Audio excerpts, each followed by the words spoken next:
one day when I was still a lawyer, it was 2 a.m. I was deciding whether I should go home or whether I should, stay and just finish this point. And it occurred to me, like, what the hell? Qian is the co-founder of Intelllex, which provides intelligent and intuitive knowledge management solutions in the legal domain. He is a member of the Singapore Committee for Future Economy, Law and Accounting Work Group, as well as Business China.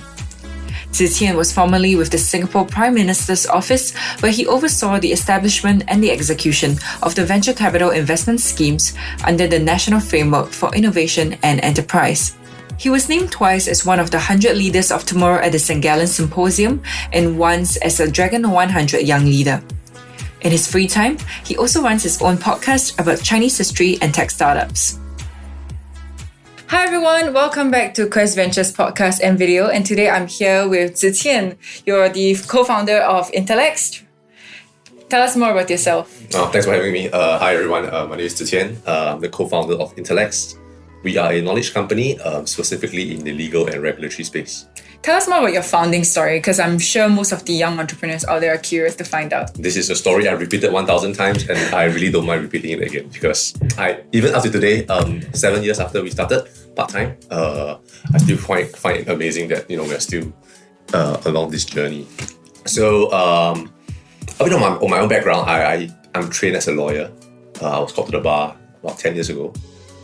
Thereafter, I had the opportunity to join the National Research Foundation under the PM's office, where I was involved in the venture capital investments and startup-related policy back then. So that was my entry into the startup space. So you're kind of like in our positions back then. Well, I think so. Yeah, because back then I think it was really very early days. There was no such thing as a VC associate. There were not that many VC funds anyway. Yeah, so that was where I was. And my co-founder, we are family friends. She was in the States. She's an engineer by training, and she was actually quite active in the startup space there. When she returned, then I said, okay, actually, why don't we do something on the side? I see. And how did the experience from National Research Foundation help you in your entrepreneurship journey? Well, I think this was what I think Clayton Christensen called the tangential opportunity. If you asked me 10 years ago, I would never expected myself to be in the tech space or be in the startup space. I was thinking of becoming a lawyer or be in traditional business, though I've always wanted to become an entrepreneur. That opportunity into NRF was timely, unexpected, and definitely not calculated. So that was in the very early days of the Southeast Asia startup ecosystem. I had the opportunity to meet the Carousel founders when there were still 3 men. I was part of the team that did the first investment into Ninja Van, the first ticket. That was also when NRF used to do direct investments into startups and also to be a limited partner in various VC funds that are actually quite established players today. But 11 years ago, many of the VCs actually maybe just arrived in Singapore or they just started out in their VC work. So that was a learning opportunity for me as a young person, and I was glad. Yeah. But speaking of your investment journey and your investment experience, did it make the fundraising process of Intelllex much simpler? Yes and no. I think fundraising is always a difficult thing because people want to give you money, right? But having the benefit of seeing it from the side for a couple of years before I jumped in to do it myself, I think I was mentally or prepared. I would say prepared. I would say I went on intellectually I've been through it a few rounds. So when it happens to me, to be able to execute it myself, I think, okay, there were certain parameters which I perhaps a bit more familiar with. And some sort of expectations and things that you could like mentally prepare yourself, and also in terms of like paperwork as well. The paperwork part was very okay for me because of my legal background. Yes, right. And I was actually the person driving it when I was in the NRF. So the terms do not overwhelm me. The paperwork also doesn't overwhelm me. So fortunately. Yeah. I see, wow, so many startup founders will wish to breeze through this process as easily as you do, because it can be really overwhelming for other founders also. I would say I breezed through it. I would say I had a free tuition class. Yeah. as part of my work. Yeah. And I'm very thankful for that. I see. All right. And I understand that you're also quite involved in Business China, and you have quite extensive knowledge of Chinese history out of your own passion and your side interest, right? Did that kind of have any part to play in your legal or entrepreneurship journey, or was it completely just for passion? I think when we approach, so I find it interesting, when you approach this question, you come from the point of view of there are actually two segments. There's work and then there's a side personal interest. Yeah. I think this has a lot to do with our education. Yeah. Things are a bit more fragmentized, clearer. But I think realistically, everything is actually one body. And it's integrated, right? It's integrated, it's interdependent. Yeah, so I would say a lot of what I read and what I think, as literature from Silicon Valley about startups sounds theoretically correct sometimes, but when we look at the ecosystem that we are in, I don't think so, because I think humans are creatures of habit, creatures of our own upbringing, and that absolutely has got a lot to do with culture and what we see, feel, and touch every day. Not as though a foreign concept can be supplanted. Correct. Yeah. And did the culture that you grew up in kind of promote or suppress this entrepreneurial spirit? Because besides you, there are a couple of other founders who came from from legal backgrounds as well. But I would say more so from business schools or even art school. So what do you think? How did the culture that you grew up in or the environment that you grew up in lead or suppress this journey? I think I always wanted to be an entrepreneur, so I guess my upbringing wasn't to suppress that. But I didn't come from a family of business people. Okay. I didn't come from a family of business people, but I always wanted, quite amazed by how the Chinese did business. Yeah, and so I was more attuned to that, and I've always wanted to strike it out on my own. I see. Yeah. Now, I want to move on to a topic besides you and into your team. So you mentioned really interestingly in one of your podcasts, right, that there are 3 roles in an effective team: the commander, the general, and the administrator. And how did that reflect in your team dynamics in Intelllex? I would say when I recorded that podcast, it was an afterthought. It was actually because the team was watching something on Netflix called The King's War. Okay. It was 楚汉相争 lah.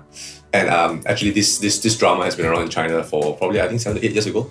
I think it only became more available to people because it was on Netflix. So there's the English subtitles and stuff. And because it was 80 plus episodes when it came out 7 to 8 years ago, we didn't watch it.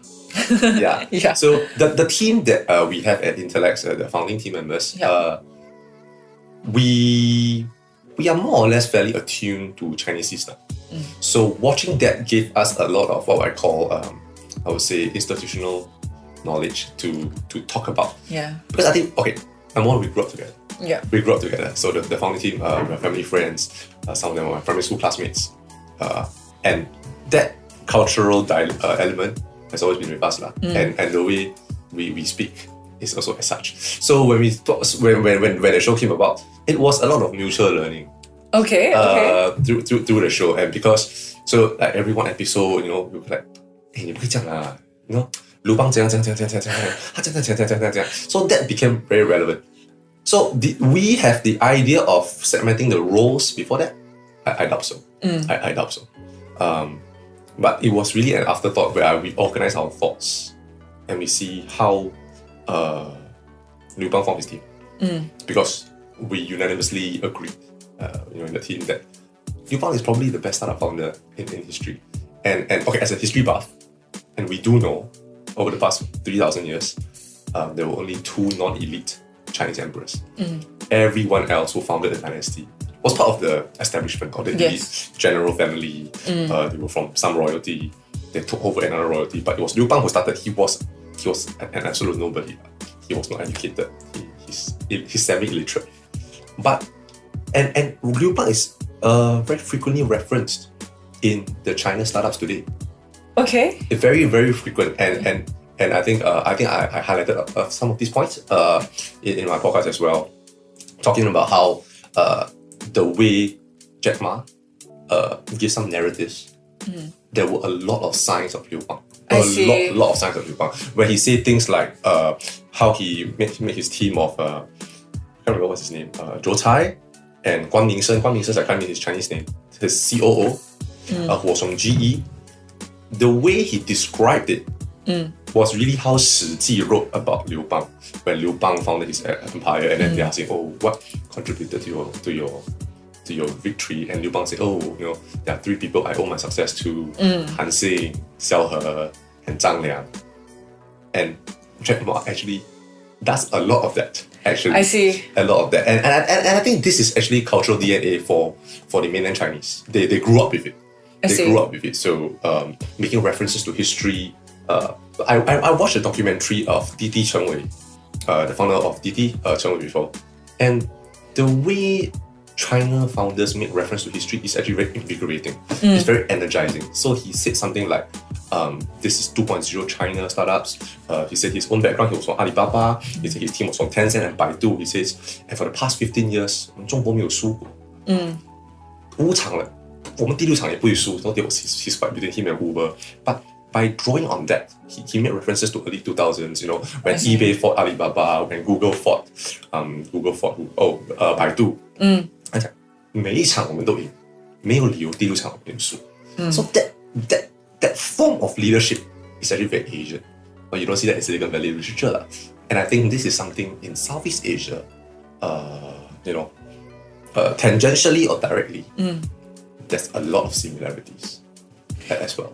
And you see a lot of gaps, right, from the energy and also the mindset in the Chinese market, which everyone sees as quite a North Star right now, right? In Southeast Asia, or is there quite a huge difference? To be honest, I'm not very plugged into the Chinese ecosystem. I've not lived there to witness this startup space close up. So but I've been to, I think 2018, I went to Wangjing in Beijing once, and I think I was quite blown away. To me, that is really a mature and premier startup ecosystem. I do not know how to describe that. The VC 大佬, they all call them 大佬. The person I met was really a 大佬. He met me on a Sunday afternoon. Yeah, Sunday afternoon. And when I went to Wangjing on a Sunday afternoon, the whole Wangjing was bustling. It's not a Sunday. It was not a Sunday. Engineers were walking around. The cafes were all filled. I went to the office of the VC fund. I was just probably meeting number 6 with another person, and I thought that was very, very refreshing. That was very, very refreshing. They live and breathe what they do, and they are really very into it. I would say it's slightly different from what we understand to be the maker culture in the Valley. I think this is a point in time in the history where in China, well, of course this is my personal view, that it is in between first world affluence and uprise, the emerging developing class. So it is the in between, because if you are sufficiently affluent, like Switzerland, like the Valley, you will never do a 996. There's no chance. People are sufficiently comfortable. People will do that. But now there are people who can be as rich as the folks in the Valley, but there's also a huge chunk of the population who wants to be as rich and are willing to stake their lives for that future. Therefore, they will do 996. So when these people become rich, their children, people slightly younger than them, will not be like that. I see. And that's what drives them forward, and that is kind of reflected across the whole startup ecosystem that you observe there. I think not only the energy, the desire to grow rich, but also the exchange of knowledge. A lot of returnees who are globally exposed, join the local startup ecosystem.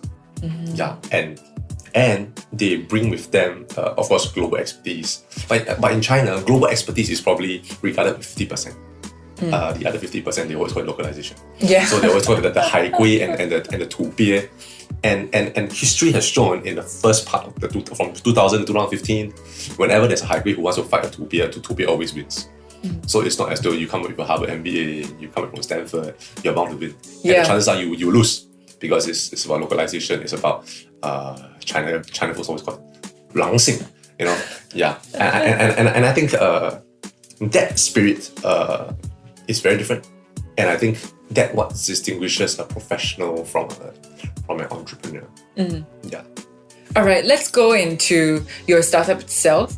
So I read somewhere that you said that one of the problems that you're trying to solve is that right now a lot of the lawyers are just used as research churning machines, and a lot of like man hours are wasted on that. And you found some sort of solution via a SaaS and enterprise service to improve the efficiency of that and also the effectiveness of that. So was that a personal problem that you were trying to solve based on your legal experience also? Yeah, absolutely that. So I was actually trying to solve my own problem. So one day when I was still a lawyer, it was 2 a.m. I was deciding whether I should go home or whether I should, stay and just finish this point. And it occurred to me, like, what the hell, in my daily life, consumer internet, I Google. But when it comes to my B2B enterprise world, the tools I'm using in office are Lotus Notes. If you guys ever heard of Lotus Notes. So before Microsoft Word, there's this thing called WordPerfect, and before WordPerfect, there's Lotus 123. We were using Lotus Notes. That was something I last saw when I was in kindergarten. And I was really shocked. I've never heard of that though. Yeah, no worries. So there was an Outlook. It was Lotus Notes. So, and I do not know what came to me. I actually went to what we call a war room. War room is where we put a lot of documents. Okay. And I went a bit key. I went to push down all the boxes for about a good 5 to 10 minutes. But given that your background is more on the law side, right? How did you know what are the tech solutions to improve that? Or if not, how did you find the best people who can provide this tech solution? I didn't. I honestly didn't know. So back to where I left off just now, I went to push down the boxes, and after 10 minutes, I sat down in my seat and I'm thinking, okay, there's got to be a better way, right, to do a search. So I think that's where the start of the idea came about. And I think I was a bit too influenced. Chinese history again. I was too influenced by that because I think the tech and product development space is slightly different. Back then, I just thought the vision is there, the direction is there. You figure out along the way. Okay. So if you ask me, do I know how to tech? I don't. Yeah, you can eventually find your CTOs, product managers. Not really. Not really. I think that's the difficulty. The assumption that we eventually will be able to find is a question mark. I see. It's a question mark. And that's why in the Valley, people have the attitude of engineers first. Because engineers always think, you business people do not know shit. Which is true. But the best teams come when you have your very business-oriented person who can commercialize products, and also your engineers who can develop the best products. And but interestingly, right? The biggest winners are founders who are technical themselves. And then they develop the business side of things. So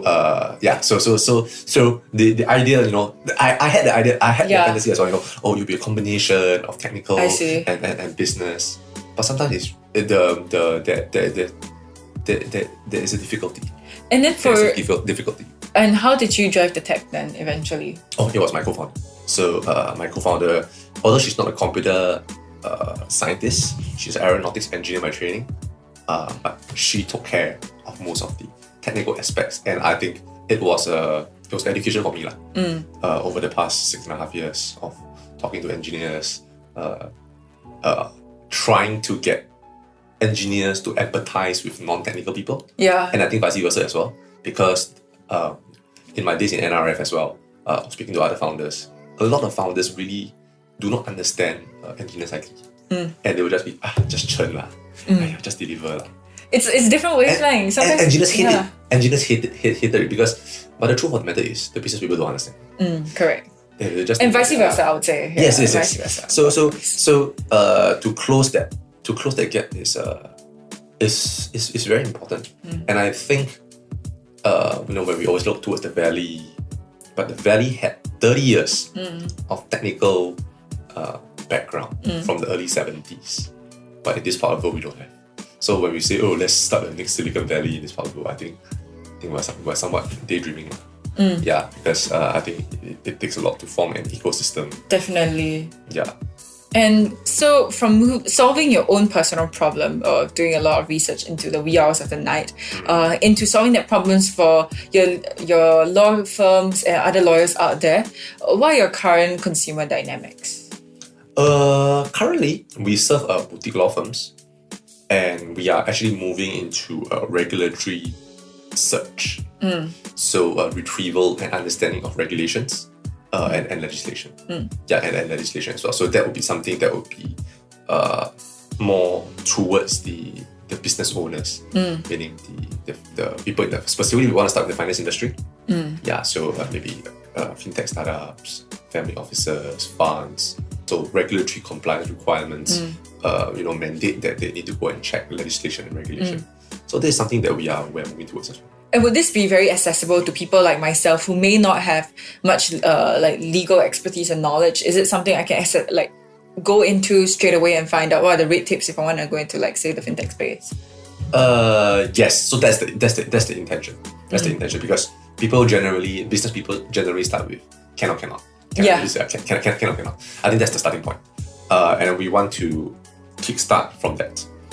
The retrieval of regulatory information from the cannot.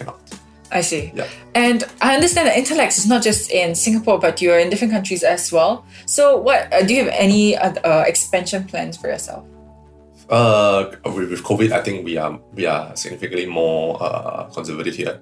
But I think before COVID, we are quite active in the London ecosystem. That is the birthplace of the English common law. Most of the firms are there. So we were quite active there, speaking to the knowledge managers in London, and after COVID, I think we are concentrating our forces to be back here in Singapore. Awesome. Yeah. Okay, now we are coming towards the end of this interview. We want to close with one fun question, okay? So this is just a really abstract question. Would you rather have a pause button or a rewind button in your life? I want a rewind button. Yeah. And what would you do with that? I would actually have spent more time with my sister. Yeah. My sister passed away 2 years ago. So I would. Yeah, you give me a choice, I would choose a rewind button anytime. She was also she was actually the person who actually introduced me and led me into the startup space. She was one of the earlier batches of the NOC program. So she went to Shanghai in, I can't remember, I think 2009 or 2008 then. So, and she actually decided not to do a startup upon graduation when I was still in law practice. Yeah, then when I starting up, then she joined a bank. So she always tell me, we actually switch roles, taking risks within a family. So if you give me a choice, I'll rewind that as well. Awesome. Thank you for sharing. Where can people find out more about you and Intelllex or connect with you? I hope everybody can have a chance to give me some feedback on the podcast that I'm doing now. Yes, where can we find it? Yeah, so it's on Spotify, it's on Anchor. So look for Chang, as in my surname, OLDCHANG, Chats. Yeah, Chang Chats. Okay, so check out Qian's own podcast. And what do you talk about in your podcast? So generally, I talk about I will draw relevance between Chinese history and either local or China startups. Yeah. Awesome. Can't wait to hear more about your podcast and tune in also. Thank you so much for spending time with us and sharing your insights on your founding story, as well as the legal tech space and also your entrepreneurial dreams. Thank you so much for your time today. Thanks for having me. Thank you. Bye.